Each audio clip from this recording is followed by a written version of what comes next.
भगवान विष्णू यांचा मत्स्य अवतार।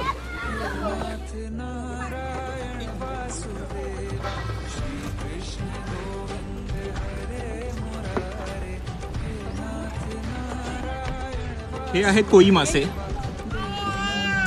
जपान येथील ओरिजिन आहेत। यांना राहायला मोठं तलाव लागतं आणि यांची उंची म्हणजे रुंदी म्हणायला गेलं तर हे यांची वाढ झाली की हे 4 ते 5 फूट एवढे सुद्धा लांब वाढतात।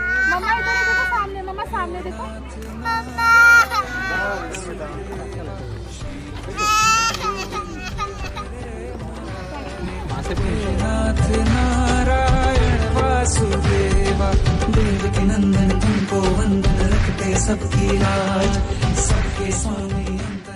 माता यशोदेला जेव्हा कळलं की कृष्णाने माती खाल्ली आहे, तिने कृष्णाला सांगितलं तुझं मुख दाखव, आणि माता यशोदेने जेव्हा कृष्णाच्या मुखात पाहिलं तिला पूर्ण ब्रह्मांड दिसला, म्हणून या घाटाला ब्रह्मांड घाट असे म्हटलं आहे। भगवान कृष्णाची रासलीला।